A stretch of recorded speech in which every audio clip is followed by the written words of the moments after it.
해외 유망 10대 기업 중에 교수님 워낙 테슬라를 좋아하시니까 테슬라를 제외하고 마음속에 원픽 하나만 얘기해 주시면 저는 페이스북이 제일 좋아 보입니다.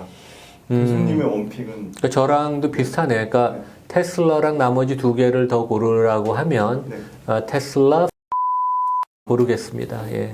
10년 후에, 9년 후에 한번 네네. 어떻게 되나 한번 보죠. 너무 기대돼요.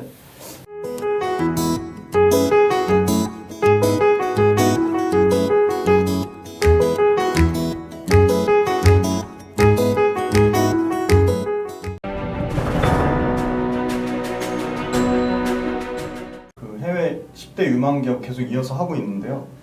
빅테크 기업 중에는 세 가지를 고르셨더라고요. 그러니까 우리 보통 얘기한 5개 중에 제가 네. 3개를 골랐습니다. 예. 근데 플랫폼 기업 이 플랫폼 이 빅테크 기업 주가 버블 아닌가요? 저는 절대로 그렇지 않다고 생각하는 게 먼저 이제 과거를 보면 뭐 주가가 우리 애플, 아마존, 페이스북, 알파벳 그다음에 그 마이크로소프트 뭐 주가 많이 올랐지만 지난 12, 3년 동안 기업 이익이 한 6배에서 8배 늘었습니다. 그래서 펀더멘털이 기업 이익이 뒷받침되는 그러한 주가 상승이었고 저는 이 기업들이 향후 5년, 10년 동안 평균 이익이 15%에서 20%는 계속 증가할 거라고 보고 있습니다. 그래서 충분히 지금 주가는 뭐 아직까지는 상승 여력이 많다. 지금 보면 이제 페이스북이 퍼가 제일 낮아요. 한 20배 수준이고 그 다음에 뭐 애플이 한 25배, 그 다음에 알파벳, 마이크로소프트 같은 데는 한 30배가 좀 넘고 그 다음에 이제 아마존이 제일 높아서 퍼가 50배인데 그거는 어떻게 보면 장기 성장성하고 이제 다 연동이 돼 있거든요. 그래서 절대로 저는 버블이 아니라고 생각하고 그 다음에 이제 세계 경제의 특징은 그 어느 산업이건 특히 이제 빅테크가 더 그렇지만 산업의 집중화. 그러니까 이제 상위 3위 5개 기업의 마켓셔가 더 커지는 그런 집중화. 그다음에 IT 분야에서 중국과 미국의 디커플링, 각자의 길을 가는데 이러한 제 생각에는 그 빅테크의 기업들은 좋은 사람을 뽑고 그 다음에 그 다른 좋은 기업이 나오면 또 인수를 해서 더 경쟁력을 배가시키고 그게 결국은 또 이제 경쟁자를 없애는 그런 효과도 있지만 그래서 이러한 그 빅테크의 독주 현상은 물론 이제 감독 당국의 규제 리스크는 있지만 계속 된다고 보입니다. 한국도 보면 이제 네이버의 카카오의 그 질주가 뭐 계속 될 걸로 이제 저는 보고 있거든요. 예. 페이팔 이 창업자 피터 틸 공동 창업자? 네, 그렇죠. 이 피터 틸은 빅테크 관련해서 어떤 의미로 가지고 계신 거예요? 그러니까 피터 틸이 그 실리콘밸리에서 가장 존경받는 그 뭐 전략가, 그 다음에 이제 성공한 투자가로 인정받고 우리나라에도 2015년인가 이제 본인이 쓴 제로 투 원이라는 책 홍보 겸해서 한국을 다녀갔죠. 그래서 그 이 사람이 그 사고 그런 철학을 많이 영향을 받는 것 같아요. 그래서 실제 이분은 페이팔 아까 우리 홈프로 얘기한 것처럼 공동 창업을 해서 실제 피터 틸이 CEO를 했고 그다음에 일론 머스크는 최대 주주 겸 고문을 해서 뭐 우리 경쟁도 하지만 협력도 해서 이제 결국 페이팔을 잘 팔았죠. 그래서 이제 그 돈 갖고 또 일론 머스크는 테슬라에 투자를 하고 그 다음에 스페이스X를 시작을 했는데 이 일론 머스크 그러니까 이 그 피터 틸이 강조하는 것은 위대한 기업은 경쟁하지 않는다. 경쟁은 패배자들의 것이다. 모든 뛰어난 기업은 독점이라는 것을 기억해라. 그래서 저희 같은 소비자 입장에서는 경쟁이 좋죠. 왜냐하면 경쟁을 하면 가격이 내려가고 더 좋은 선택을 우리가 많은 선택을 할 수 있는 그런 그 환경을 제공을 하지만 기업 입장에서는 독점을 하라는 얘기인데 실제 이분이 예를 들었던 게 구글의 검색 엔진. 그래서 뭐 한국, 러시아 몇 개 국가 빼놓고는 거의 뭐 독점이지 않습니까? 그래서 지난 한 15년 동안 엄청난 이익을 냈는데 알파벳 지주사 구글의 지주사 알파벳은 그것으로서 만족을 못하고 작년에도 매출액의 15%에 달하는 35조 원의 그 금액을 어마어마한 금액이죠. 삼성전자가 한 20조 넘게 R&D를 투자하는데 그거보다 거의 2배 한 50% 넘는 금액입니다. 이것을 R&D에 투자함으로써 더 이 진입장벽을 쌓는 더 독과점을 강화시키는 이제 그런 모습을 보입니다. 그래서 빅테크의 독주가 계속 될 걸로 보는 건 첫 번째는 여기가 이미 너무 좋은 사람들을 많이 갖고 있고 지금도 그 성장의 매력, 그 다음에 높은 연봉을 그 조건으로 미국의 최고의 인재들이 다 몰려듭니다. 그래서 과거에는 IB나 스탠포드, MIT 나온 똑똑한 그 학생들이 뭐 변호사가 되거나 뱅커, 월가에 가거나 컨설턴트가 되는데 요즘은 IT로 많이 몰립니다. 그래서 소프트웨어 엔지니어뿐만 아니라 전략, 기획 뭐 이런 쪽에도 이제 백인들 심지어까지 많이 몰리고 이러한 그 사람들이 중심이 돼서 엄청난 R&D 투자, 페이스북이 제일 적게 5개 회사 중에 투자하는데 20조 원을 투자하고 아마존이 제일 많이 하는데 50조 원을 투자합니다. 그래서 더 진입장벽을 쌓고 그것을 바탕으로 고객의 그 충성도를 이끌어서 브랜드 가치를 더 계속 키우거든요. 그래서 이러한 그 독주 현상은 뭐 하여간 그 지속될 걸로 보입니다. 그래서 한 예로 여기 이제 주요 IT 기업의 R&D 투자 금액을 보여주는 이제 그림이 여기 있는데 실제 우리 IT 투자 결대 금액도 중요하지만 그 추세가 중요한 것 같아요. 그래서 보면 삼성전자는 R&D 투자 금액이 꾸준히 증가를 해서 이제 경쟁력이 원천이 되는데 최근에 계속 그 주식시장에 충격을 주는 인텔은 R&D 투자가 5년째 정차입니다. 투자를 어디에 해야 될지 우선순위도 못 정하고 계속 그 기술적인 그 부분에서 뒤처지는데 3분기 실적 나오고도 주가가 10% 빠졌죠. 반면에 페이스북은 또 계속 R&D 투자를 해서 새로운 분야를 찾아내고 LG전자 같은 데는 구조적으로 R&D 투자 금액이 삼성전자의 10분의 1 정도밖에 안 돼서 그 격차가 더 벌어지고 그래서 R&D 금액이 되게 중요한 장기 경쟁력의 원천이다.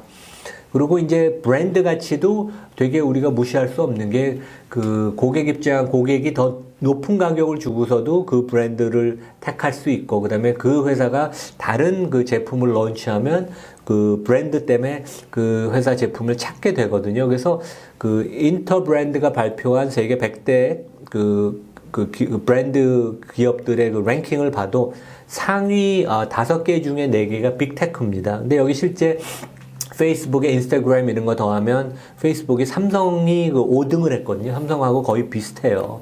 근데 또 재미있는 사실은 그 여기 상위 기업 중에서 브랜드 가치가 거의 드물게 떨어진 데가 보면 인텔, IBM인데 이런 데는 최근에 3분기 실적도 엄청나게 저조해서 주가가 폭락을 했습니다. 그래서 브랜드 가치, R&D가 얼만큼 중요한지 그래서 빅테크의 독주는 계속 된다. 그래서 저희가 꼽은 기업이 애플, 아마존, 페이스북인데 애플은 뭐 워런 버핏이 그 주목한 이유를 제가 다시 한번 강조를 하겠습니다. 그래서 애플의 생태계에서 그 10억 명이 넘는 사람이 15억 개가 넘는 애플의 제품, 애플의 운영체계가 들어간 애플 디바이스를 사용합니다. 저 같은 경우도 한 너댓 개의 디바이스를 사용하거든요. 스마트폰, 지금 사용하는 맥북이에요. 집에 그 데스크톱 컴퓨터. 저희 가족들은 4명이 한 15개 정도 쓰더라고요. 그러니까 이 생태계가 어마어마하고, 그 다음에 재구매율이 90%에 달하는 충성심이 높은 아이폰 고객이 있고, 서비스 부분이 계속 성장을 해서 지금 이제 이 부분만 6억 명이 넘습니다. 그래서 애플은 그러니까 그 워런 버핏은 애플을 IT 기업이 아닌 경상적인 이익이 지속적으로 발생하는 컨슈머 기업으로 인식을 했거든요. 그래서 우리 여기 그림에서 보다시피 서비스 부분의 비중이 거의 20%에 육박할 정도로 계속 증가하고 이것은 구독 경제에 의해서 계속 경상적인 이익이 발생하는 것이죠.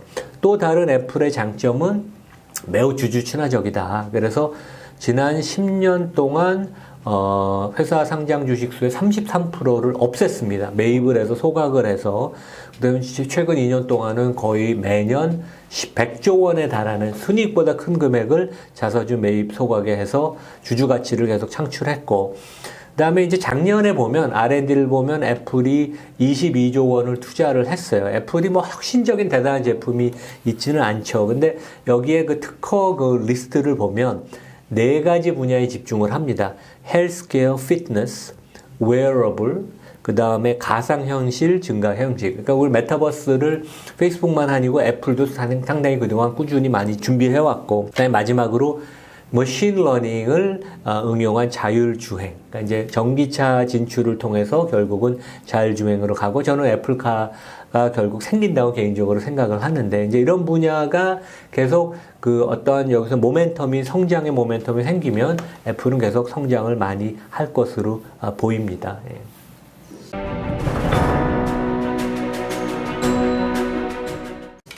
다음은 아마존인데요. 아마존에 대해서도 이 유망 10대 기업을 선정하신 이유에 대해서 좀 자세히 설명 부탁드릴게요. 그러니까 아마존은 그 확장성 때문에 그렇습니다. 이게 우리 이제 주식이 부동산이나 다른 유가증권보다 좋은 게 심지어 보수적인 기업도 점포를 우리 소매 영업을 하는 데면 점포를 몇 개만 더 내도 자기 기존 점포에서 매출을 증가시킬 수도 있지만 다른 점포를 새로 내서 거기서 성장을 만들 수 있잖아요.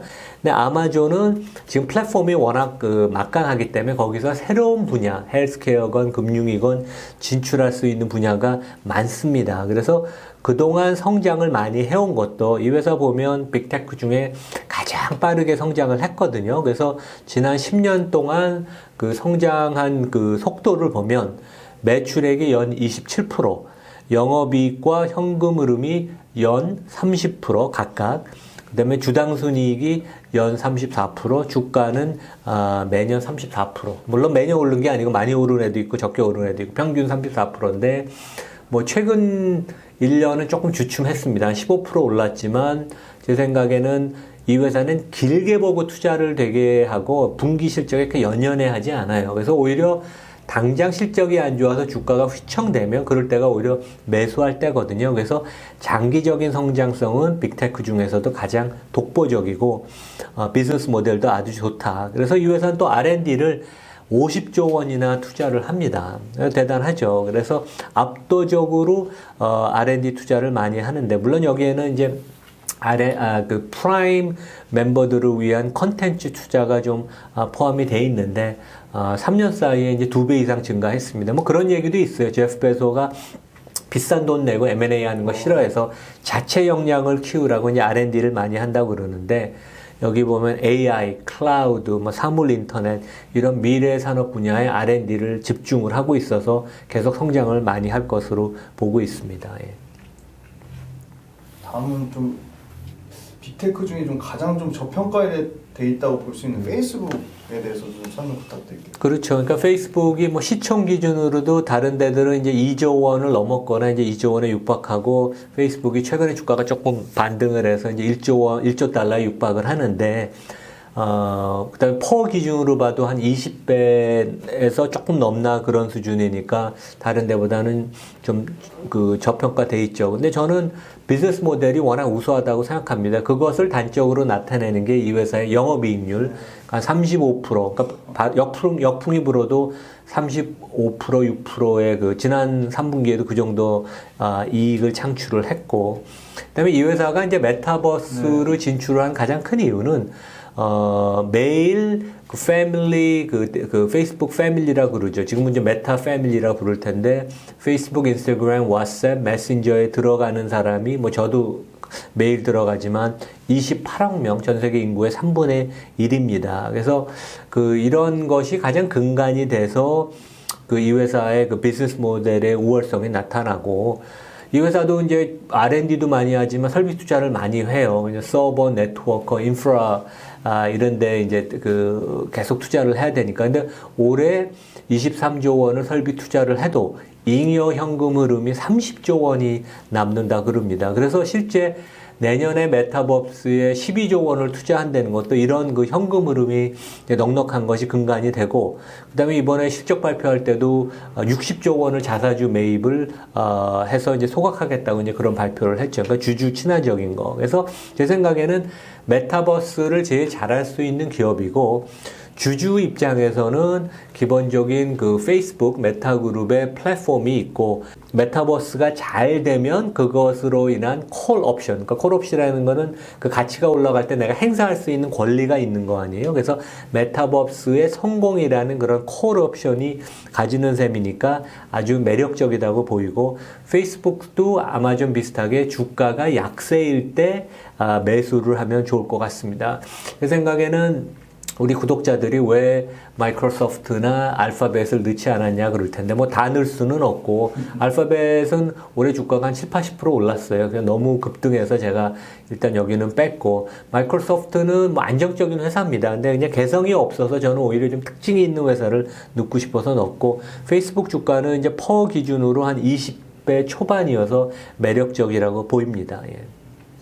마지막으로 이 금융주를 가져오시는데 저는 JP모건이나 뭐 골드만삭스를 가져오실 줄 알았는데 시티그룹 의외입니다. 시티그룹에 대해서도 설명 부탁드립니다. 그러니까 지난 1년 동안 미국 금융주가 한 60, 70% 올랐어요. 그냥 금리가 오를 것을 기대하고 그 다음에 위드 코로나로 가면서 경기가 활성화되고 이제 금융 여러 가지 증권 활동도 되게 늘어나고 그래서 이제 좋았는데 저평가된 회사를 제가 좀 고르고 싶었습니다. 그래서 여기 보면 지난 1년 동안, 지난 3년 동안 시티그룹, 이번에 이제 한국에서 소매금융, 소비자금융을 철수한다고 발표를 했죠. 여기가 유일하게 PBR, 장부가치 대비 PBR이 1배가 미만이어서 상당히 저평가돼 있고 시장은 아직까지 반신반의를 하는데 저는 턴어라운드 할 수 있다고 보는데 가장 큰 이유는 연초에 임명된 여성 CEO가 제인 프레이저라는 분인데 이분이 전략을 잘 세우고 되게 경영을 잘하는 것 같아요. 그래서 마치 자동차 업계의 미국의 가장 우뚝선 GM의 메리 바라 같이 금융의 월가에서 어떻게 보면 메이저 은행 중에 유일한 여성 CEO인데 전략을 이미 잘 세웠어요. 그래서 맥킨지 출신이거든요. 맥킨지에서 파트너까지 했는데 시티에서 계속 콜을 해서 임원으로 조인을 해서 소비자 금융의 사장까지 했었죠. 그래서 그룹 은행 부문을 되게 잘 알고 전략을 보면 웰스 매니지먼트에 집중을 하겠다. 그러니까 이제 부자들 상대로 비즈니스 하겠다고 이게 되게 매력적이고 고성장하고 피가 높거든요. 그래서 모건 스탠리가 이 부분을 제일 잘하죠. 그다음에 돈이 안 되는 해외 부분은 많이 정리를 하겠다. 그래서 한국뿐만 아니라 대만, 중국, 인도 다 정리합니다. 소비자 금융. 그러니까 자신감의 그 표현이죠. 되게. 그러니까 머뭇거리지 않고. 그다음에 오픈된 문화를 지향을 한다. 그래서 실제 월가는 약간 좀 마초한 남성 중심의 기업 문화가 있어서 이번에도 위드 코로나로 가면서 월가의 CEO들이 다 직원들 보고 출근하라고 그러면서 젊은 직원들이 좀 반발이 있었어요. 근데 시티는 이 제인 프레이저가 여성이니까 우리는 좀 유연하게 하이브리드로 가겠다. 하면 일주일에 한 반은 회사를 나오지만 나머지 반은 재택근무를 해라. 그래서 우리 테크 회사랑도 경쟁을 할 정도로 좋은 패키지를 주고 그다음에 젊은 사람들이 이런 유연한 하이브리드 문화를 좋아합니다. 그래서 오픈된 기업 문화를 만들고 유연한 조직을 만들면서 시티를 조금 바꾸는 게 아닌가. 그래서 은행 문화도 바뀌고 증권 문화도 바뀌고 체질 개선도 합니다. 그래서 제가 메릴이나 JP 모건에 있을 때 시티도 상당히 좋은 회사라고 생각을 했거든요. 그래서 최근에 몇 년 동안은 좀 그룹이 계속 주춤을 했는데 이번에 한번 턴어라운드 하는 게 아닌가. 그래서 한번 1, 2년 최소한 들고 가고 장기적으로 보유를 해도 되게 좋을 그런 회사로 제가 생각을 합니다. 예. 시티그룹 마진이나 뭐 배당은 어떤가요? 배당이 한 4, 5%, 그러니까 내년에 이제 하고, 그 다음에 이 회사의 장점은 이제 자사주 매입 소각을 많이 합니다. 그래서 미국 은행들이 대부분 버는 거의 반 이상을 배당 자사주 매입 소각에 해서 그런 면에 있어서 되게 주주 친화적이죠. 예. 네. 마지막으로, 이 해외 유망 10대 기업 중에 교수님 워낙 테슬라를 좋아하시니까 테슬라를 제외하고 마음속의 원픽 하나만 얘기해 주시면 저는 페이스북이 제일 좋아 보입니다. 교수님의 원픽은? 그러니까 저랑도 비슷하네. 그러니까 테슬라랑 나머지 두 개를 더 고르라고 하면 테슬라, 페이스북, 아마존을 고르겠습니다. 예. 10년 후에, 9년 후에 한번 어떻게 되나 한번 보죠.